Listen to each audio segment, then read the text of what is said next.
Hello, my dear students. I welcome all of you on Saima Tabassum classes.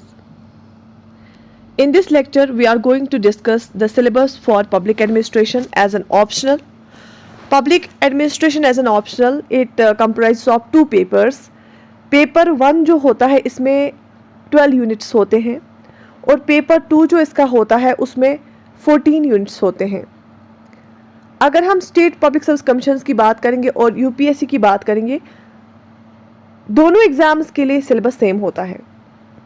तो starting from the unit 1 और इसके साथ साथ syllabus discussion के बाद हम strategy, how to write the answers and focus areas कौन से होने चाहिए, स्ट्रैटेजी क्या होनी चाहिए और इसके रिसोर्सेज क्या होने चाहिए उस पर भी बात करेंगे. अगर हम पहले आते हैं यूनिट 1 पे जो कि इंट्रोडक्शन है, इसमें हमें कहाँ से इसको उठाना होता है, कहाँ से इसको लेके जाना होता है और कहाँ एंड तक हमें इसको लेके जाना होता है. सबसे पहले आप देख लीजिए मीनिंग, स्कोप और सिग्निफिकेंस पब्लिक एडमिनिस्ट्रेशन का. इसके बाद हम स्टार्ट करते हैं Wilson's vision of public administration, क्योंकि विल्सन जो है इसको फादर ऑफ पब्लिक एडमिनिस्ट्रेशन भी बोलते हैं. इन्होंने सबसे स्टार्ट किया था सबसे पहले इसको अलग से एज अ डिसिप्लिन अपने एक पेपर में 1887 में. तो इसीलिए हम सबसे पहला जो थिंकर इसमें है वो विल्सन ही पढ़ते हैं, उनका कंट्रीब्यूशन पढ़ते हैं. और जितने भी थ्योरिस्ट इसमें हैं, एक थ्योरिस्ट का जो ड्रॉबैक होता है वो दूसरे थ्योरिस्ट ने उस पर काम किया होता है और उसकी थ्योरी उस पे बेसिस पे होती है. तो हमेशा जो प्रीवियस थिंकर होता है उसके बारे में हम उसकी थ्योरी के बारे में इन डिटेल हम देखते हैं, लेकिन लास्ट में उसके ड्रॉबैक्स भी देखते हैं. और जो ड्रॉबैक्स है उस पर फिर नेक्स्ट थ्योरिस्ट ने काम किया होता है, वो इसलिए हमारा वो एक कनेक्शन बनता है इसमें. इसके बाद एवोल्यूशन कैसे हुआ फिर डिसिप्लिन का, और अभी प्रेजेंट स्टेटस क्या है पब्लिक एडमिनिस्ट्रेशन का. इसके बाद न्यू पब्लिक एडमिनिस्ट्रेशन क्या है और इसमें और पुराने पब्लिक एडमिनिस्ट्रेशन में फ़र्क कहाँ कहाँ पे है. पब्लिक चॉइस अप्रोच, नए नए जो अप्रोच आए हैं वो क्या है. Challenges of liberalisation, privatisation and globalisation, जिसको हम एलपीजी भी बोलते हैं. एलपीजी है क्या, इसके चैलेंजेस क्या है, पूरे वर्ल्ड में क्या असरात रहे इसके. उसके बाद गुड गवर्नेंस, आपको पता ही है गुड गवर्नेंस का कॉन्सेप्ट जो वर्ल्ड बैंक की तरफ से आया था 1992 में. Good governance concept and application जो कि हम गवर्नेंस में भी पढ़ते हैं हमारे जीएस में. और उसके बाद न्यू पब्लिक मैनेजमेंट, जो पब्लिक चॉइस अप्रोच है, जो न्यू पब्लिक एडमिनिस्ट्रेशन है और न्यू पब्लिक मैनेजमेंट है, फिर नए वर्जन्स आए पब्लिक एडमिनिस्ट्रेशन के. तो इनको भी हमें यूनिट 1 में इन डिटेल पढ़ना होता है. अब आते हैं यूनिट नंबर 2 पे. जैसा कि आपको पता है कि जैसे इकोनॉमिस्ट्स जो होते हैं वो इकोनॉमी पे जो थ्योरीज देते हैं, मॉडल्स देते हैं, उनको हम इकोनॉमिस्ट्स बोलते हैं. ऐसे सोशियोलॉजिस्ट्स होते हैं जो सोशियोलॉजी पे, सोसाइटी रिलेटेड थ्योरीज देते हैं, मॉडल्स देते हैं. ऐसे हमारे पब्लिक एडमिनिस्ट्रेशन थिंकर्स होते हैं जिसको हम पब्लिक एडमिनिस्ट्रेशन थॉट, इस यूनिट का नाम है पब्लिक एडमिनिस्ट्रेटिव थॉट. ठीक है, इसमें पब्लिक एडमिनिस्ट्रेशन के थिंकर जैसे कि scientific management and scientific management movement जो कि टेलर ने दी थी. सो इसमें हमें टेलरिज्म पढ़ना होता है. और क्लासिकल थ्योरिस्ट जो पहले थ्योरिस्ट है वो पढ़ते हैं हम. मैक्स वेबर का बहुत ज़्यादा कंट्रीब्यूशन रहा है ब्यूरोक्रेटिक मॉडल में, वो हम पढ़ते हैं. और उसका बहुत ज़्यादा क्रिटिक भी हुआ, वो भी देखते हैं. और वेबर के बाद कौन से कॉन्सेप्ट्स आए थे, किस किस थिंकर ने लाए थे, वो भी पढ़ते हैं. इसके बाद डायनेमिक एडमिनिस्ट्रेशन में हम Mary Parker Follett, MP Follett भी इसको बोलते हैं. ये she is the only female thinker in public administration. बहुत सारे थिंकर्स, तकरीबन हम ऑलमोस्ट 20 उससे भी ज़्यादा थिंकर्स पढ़ते हैं पब्लिक एडमिनिस्ट्रेशन में, लेकिन there is an only one female public administration thinker जिसको हम पढ़ते हैं, जो हमारे सिलेबस में होता है, जहाँ से क्वेश्चंस आते हैं. That's MP Follett, Mary Parker Follett. और मैरी पार्कर फोलेट के जो कॉन्सेप्ट्स आप देखेंगे जो उसने उस टाइम पे बताए, वो आज के टाइम से भी पहले वाली बात की है. मतलब वो फ्यूचर की बात की है. जो उन्होंने कॉन्सेप्ट्स, जो इस फीमेल थिंकर ने कॉन्सेप्ट्स दिए थे पब्लिक एडमिनिस्ट्रेशन गवर्नेंस के बारे में, वो अब हम इस्तेमाल करते हैं. She was very much advanced in her thoughts. इसके बाद ह्यूमन रिलेशन स्कूल, जो कि एल्टन मॉयो ने एक बिल्कुल ही अलग कॉन्सेप्ट दिया था, वो या एल्टन मॉयो के साथ बाकी कुछ भी थिंकर्स है वो भी हम पढ़ते हैं. Functions of the executive, Chester Barnard भी इसको बोलते हैं. उसने फंक्शंस ऑफ एग्जीक्यूटिव एक किताब भी लिखी थी, ये भी एक थिंकर है. अच्छा, हर्बर्ट साइमन जो है decision making theory, Herbert Simon की डिसीजन मेकिंग थ्योरी एक अलग से बहुत एक बड़ा टॉपिक है. उसके बाद अगर हम पार्टिसिपेटिव मैनेजमेंट की बात करेंगे, जो आजकल बहुत ज़्यादा ऑर्गेनाइजेशंस में देखने को मिलता है, उसमें Rensis Likert, Chris Argyris and Douglas MC जॉर्जर, ये 3 जो थिंकर्स हैं इनका बहुत ज़्यादा चंक है इसमें पार्टिसिपेटिव मैनेजमेंट में. इसके बाद आते हैं एडमिनिस्ट्रेटिव बिहेवियर पे. एडमिनिस्ट्रेटिव बिहेवियर में process and techniques of decision making, communication क्या होती है, कितने टाइप्स की कम्युनिकेशन होती है, क्यों ज़रूरी होती है, क्या क्या तरीके हैं। उसके बाद मोरल एंड मोटिवेशन में क्या आपस में सिमिलरिटी है, क्या डिफरेंस है। मोटिवेशन की कंटेंट थ्योरीज, किस किस थिंकर ने मोटिवेशन पे काम किया, जिसे पता है आपको अब्राहम मास्लो की बहुत इंपॉर्टेंट थ्योरी है। Process and contemporary theories of leadership, theories of leadership भी इसमें भी बहुत सारे थिंकर्स हैं। ट्रेडिशनल लीडरशिप थ्योरीज और मॉडर्न लीडरशिप थ्योरीज दोनों पढ़नी होती है हमें। इसके बाद अगर हम बात करेंगे ऑर्गेनाइजेशंस की, theories, systems, contingency, structure and forms, ministries and departments, corporations, companies, boards and commissions, ad hoc and advisory bodies, headquarters, field relationships, regulatory authorities, public private partnerships. जैसे अब क्या आपको पता है ऑर्गेनाइजेशंस में, अभी अगर हम गवर्नमेंट ऑर्गेनाइजेशंस की बात करेंगे उसमें क्या रिलेशनशिप रहता है, फील्ड ऑफिस क्या क्या काम करते हैं, हेडक्वार्टर्स पे क्या क्या काम किया जाता है, डिस्ट्रिक्ट्स में क्या काम होता है, उनको हेडक्वार्टर्स के साथ क्या लिंकेज होती है, डिफरेंट कमीशंस, बोर्ड्स अभी भी हमारे इंडिया में पाए जाते हैं, उनका क्या काम होता है और कौन सबसे बेहतर होता है, किसको कहाँ पे इस्तेमाल करना चाहिए। इसके बाद unit 5 is accountability and control. Accountability and control में हम सबसे पहले कॉन्सेप्ट्स को पढ़ते हैं कि अकाउंटेबिलिटी कंट्रोल होता क्या है, क्यों ज़रूरी है। Legislative, executive and judicial control over administration, जो हमारी 3 ऑर्गन्स ऑफ गवर्नमेंट होते हैं, चाहे लेजिस्लेटिव, एग्जीक्यूटिव और जुडिशरी हो, उसका क्या कंट्रोल रहता है एडमिनिस्ट्रेशन पे। सिटीजन एंड एडमिनिस्ट्रेशन में हम जो आजकल के नए नए कॉन्सेप्ट्स है ना, कि आजकल एक्टिव सिटीजनशिप है ना, आजकल प्रोएक्टिव सिटीजनशिप है, अवेयर सिटीजन है, उसका और एडमिनिस्ट्रेशन का रिलेशन क्या है, मीडिया का क्या रोल रहता है, इंटरेस्ट ग्रुप्स जिनको हम, इवन हमारे पास प्रेशर ग्रुप्स भी बहुत सारे हैं, उनके बारे में पढ़ते हैं। वॉलंटरी ऑर्गेनाइजेशन जो हमारे एनजीओज होते हैं, सिविल सोसाइटी, सिटीजन चार्टर, ये भी गवर्नेंस में हम जीएस में, इससे क्या होता है जीएस वाला पार्ट भी स्ट्रॉन्ग होता है। Citizen charter, right to information, RTI और सोशल ऑडिट, ये इस चैप्टर में आ जाती हैं। ठीक है। पब्लिक एडमिनिस्ट्रेशन ऑप्शनल ऐसे बच्चे ज़्यादा लेते हैं जिनका जो इंजीनियरिंग बैकग्राउंड से हो या ऐसे बैकग्राउंड से हो जिनका अपना सब्जेक्ट इसमें नहीं होता है, क्योंकि ये कोई भी पढ़ पाता है और इट्स वेरी इंटरेस्टिंग। और दूसरा ये है कि आपका कॉन्फिडेंस बहुत बढ़ता है और अब आपका जीएस भी बहुत इंप्रूव होता है, इथिक्स भी इंप्रूव होता है और ऐसे में भी बहुत हेल्प मिलती है। Administrative law, meaning, scope, significance, Dicey on administrative law, A V Dicey ने क्या अपनी जो है उसने क्या एजप्शंस दी है, क्या वो स्टेटमेंट्स दिए हैं। डेलीगेटेड लेजिस्लेशन होती क्या है, इसके फ़ायदे क्या है, नुकसान क्या है, एडमिनिस्ट्रेटिव ट्राइब्यूनल्स क्या क्या है, ये कॉन्सेप्ट कहाँ से आए, इंडिया में क्या क्या एडमिनिस्ट्रेटिव ट्राइब्यूनल्स का लॉजिक है, वो भी हमें देखना होता है। उसके बाद 7th वन, यहाँ से क्वेश्चन आता ही आता है मैक्सिमम मार्क्स का, क्योंकि ये कंपैरेटिव पब्लिक एडमिनिस्ट्रेशन बिल्कुल बहुत ह्यूज चंक है। Historical and sociological factors affecting administrative systems, administration and politics in different countries, current status of comparative public administration, equality and administration, Riggsian models and their critique. जो Riggs है ना, rigs ने इसमें बहुत ज़्यादा काम किया है, किस पे, कंपैरेटिव पब्लिक एडमिनिस्ट्रेशन पे, राइट। ओके। इसके बाद डेवलपमेंट डायनेमिक्स, इसको हम डेवलपमेंट एडमिनिस्ट्रेशन भी बोलते हैं। तो कंपैरेटिव पब्लिक एडमिनिस्ट्रेशन, रिग्स इसमें बहुत ज़्यादा मशहूर है और रिग्स के अलग अलग मॉडल्स पढ़ने होते हैं। उसके बाद डेवलपमेंट एडमिनिस्ट्रेशन की बात आती है, वीडनर की बात आती है, concept of development, changing profile of development administration, anti development thesis, bureaucracy and development, strong state versus market debate, impact of liberalisation on administration in developing countries, women and development, the self help group movement. तो इसमें basically हम क्या करते हैं काम, इसमें different चीज़ें देखते हैं कि अगर हमें डेवलपमेंट लानी है तो विमेन के लिए क्या काम करना है, ट्रेनिंग किसको देनी है, ब्यूरोक्रेसी को कैसे डेवलप करना है। डेवलपमेंट खुद से नहीं हो जाएगी, उसके लिए हमें पहले ब्यूरोक्रेसी को भी डेवलप करना है, हमें कैपेसिटी भी डेवलप करनी है। इसमें बहुत सारी थिंकर्स की भी जो है थ्योरीज पढ़नी होती हैं। इसके बाद है पर्सनल एडमिनिस्ट्रेशन। पर्सनल एडमिनिस्ट्रेशन मतलब ह्यूमन रिसोर्स डेवलपमेंट, रिक्रूटमेंट कैसे होती है, ट्रेनिंग की कितनी किस्में हैं, करियर एडवांसमेंट में क्या है, पोजीशन क्लासिफिकेशन क्या है, डिसिप्लिन क्या है, परफॉर्मेंस अप्रेजल क्या है, प्रमोशन क्या है, प्रे नहीं है बेसिकली, पे एंड सर्विस कंडीशंस के बारे में, employed employ relationships, grievance resolution mechanism, code of conduct, administrative ethics, सारा इसमें आ जाता है।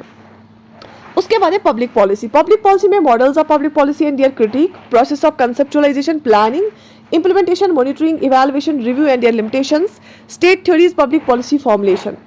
इसके बाद टेक्निक्स ऑफ एडमिनिस्ट्रेटिव इंप्रूवमेंट में organisation methods, work study, work management, e governance and information technology management, aid tools like network analysis, MIS, PERT और CPM, critical path management. ठीक है, ये 3 मॉडल्स के बारे में पढ़ना होता है इसमें। टेक्निक्स ऑफ एडमिनिस्ट्रेटिव इंप्रूवमेंट, अगर हमें एडमिनिस्ट्रेशन में इंप्रूवमेंट लानी है तो नई नई मेथड्स को क्या हमें इस्तेमाल करना है और नए नए क्या है। अभी फाइनेंशियल एडमिनिस्ट्रेशन बहुत ही ज़्यादा इंपॉर्टेंट है, जिसमें हम मॉनिटरी एंड फिजिकल पॉलिसीज के बारे में पढ़ते हैं। मॉनिटरी पॉलिसी क्या होती है, फिजिकल पॉलिसी क्या होती है, public borrowings, public debt, budget types and forms, budgetary process, financial accountability, accounts and audit के बारे में पढ़ना होता है।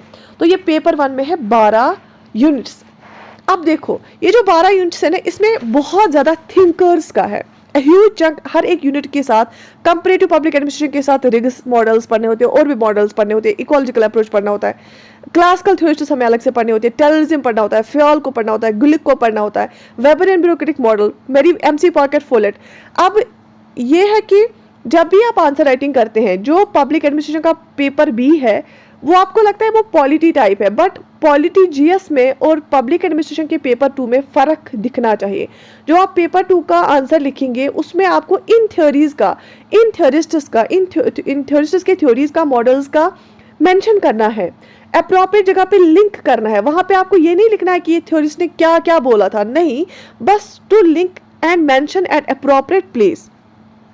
इसके बाद अगर हम पेपर 2 की बात करेंगे, पेपर 2 में इंडियन एडमिनिस्ट्रेशन है, एवोल्यूशन ऑफ इंडियन एडमिनिस्ट्रेशन, जिसमें हमें कौटिल्य का पढ़ना होता है। जो कौटिल्य ने अर्थशास्त्र लिखा है, अर्थशास्त्र में उसने क्या क्या लिखा है। मुगल एडमिनिस्ट्रेशन जो यहाँ पे पहले थी मिडीवल इंडिया में, वो पढ़नी है। Legacy of British rule in politics and administration, जो हमारा 250 साल से ज़्यादा ब्रिटिश यहाँ पे रूल कर रहा था, उनकी क्या अभी हम चीज़ें इस्तेमाल करते हैं एडमिनिस्ट्रेशन में।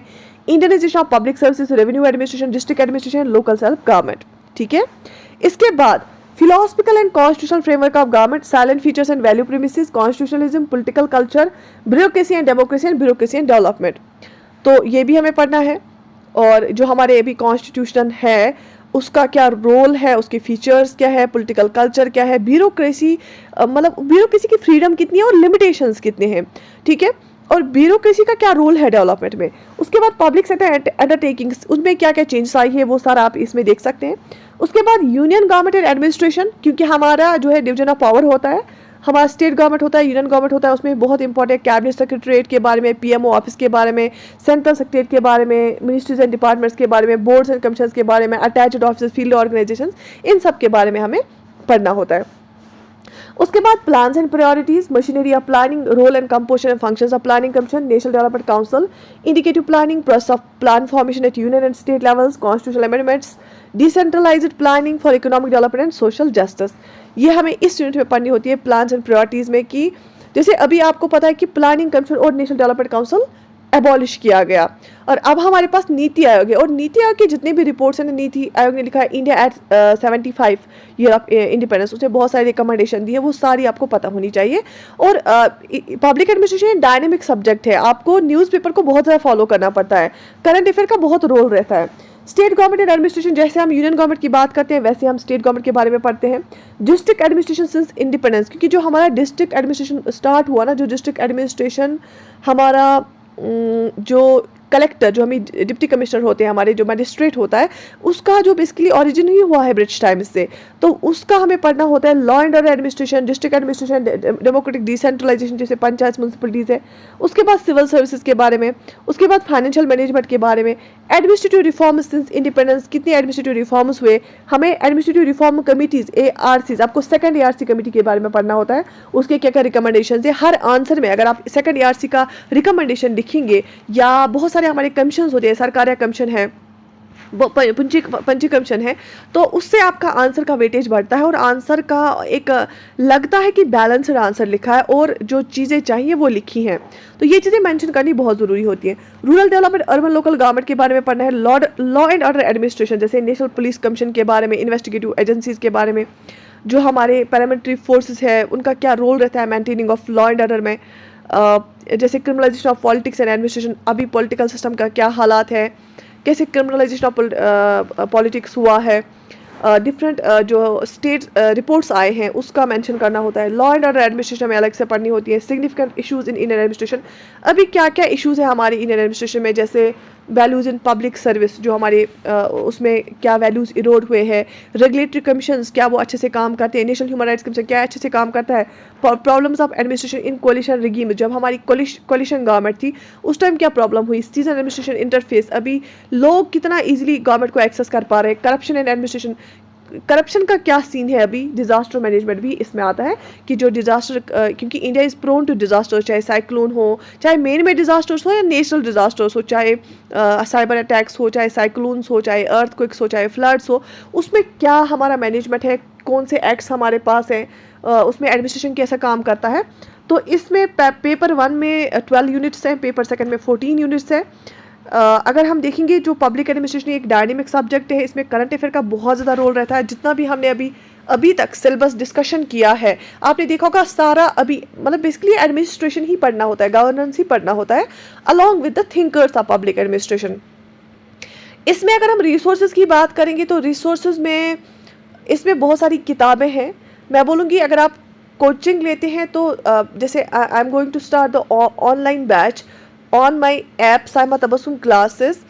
जो हमारी ऐप है साइमा तबस्सुम क्लासेस, उसके लिए क्लासेस पे हम ऐप, हमारी जो ऐप है आप प्ले स्टोर से डाउनलोड कर लीजिए। उस पर हम एक कोर्स स्टार्ट करने जा रहे हैं, पब्लिक एडमिनिस्ट्रेशन का ऑनलाइन कोर्स, आप ज्वाइन कर सकते हैं वहाँ पे। और इसमें अगर आप क्लासेस लेते हैं पब्लिक एडमिनिस्ट्रेशन के, class notes plus current affair sufficient रहेगा। अगर आपको लगता है कि बुक्स पढ़नी है तो देखो, बुक्स में मैं आपको रिसोर्सेज बताती हूँ। प्रसाद एंड प्रसाद इसमें थिंकर्स की किताब है, बहुत अच्छी किताब है। फायदे एंड फायदे एक बहुत बड़ी सी किताब है इसके लिए। और मोहित भट्टाचार्य की जो किताब है, बहुत सारे new horizons of public administration, बहुत रिकमेंड भी करते हैं, पढ़ते भी हैं। अरिबम की एक किताब है इसमें। इसमें जो है सेकेंड ईयर सी रिपोर्ट्स वो कंसल्ट करने होते हैं। जैसे लक्ष्मीकांत की भी एक किताब है, बट वो रिवीजन पर्पज़ के लिए। तो आई बिलीव कि अगर आप ऑफलाइन क्लास लेते हैं, ऑनलाइन क्लास लेते हैं, class notes plus current affair, और अगर आप पढ़ना चाहते हैं इसके लिए प्रसाद एंड प्रसाद पढ़ना चाहते हैं, मोहित भट्टाचार्य, फायदे एंड फायदा पढ़ना चाहते हैं, you can go with that. तो बट फिर आंसर राइटिंग प्रैक्टिस करनी है आपको बहुत, आपको खुद से करंट अफेयर पे बहुत नज़र रखनी है, न्यूज़पेपर पे बहुत नज़र रखनी है। कहीं पे कोई डिज़ास्टर आता है, वहाँ पे क्या इश्यूज़ रहते हैं, कहीं पे डिस्ट्रिक्ट एडमिनिस्ट्रेशन में कोई मॉडल सक्सेसफुल हुआ उसका एग्जाम्पल लिखना है, कहीं पे कोई स्कीम लाई गई, या आरटीआई के रिलेटेड कोई मसला होगा आपका, वो भी इसमें आता है। जैसे सिटीजन चार्टर के रिलेटेड, सोशल ऑडिट के रिलेटेड, या नए अप्रोच जैसे एमपी फॉलेट के अप्रोच के बारे में। पार्टिसिपेटिव मैनेजमेंट आजकल बहुत ज़्यादा इस्तेमाल होता है। तो do right in the comment section if you have any query regarding the public administration. Even public administration का अगर आप नेट का भी तैयारी करते हैं तो आप हमारा कोर्स ज्वाइन कर सकते हैं। तो for any examination, for further queries you can WhatsApp 700-6699-897 on this. It is the optional number of our online academy, and I wish you all the best. Take very good care of yourself.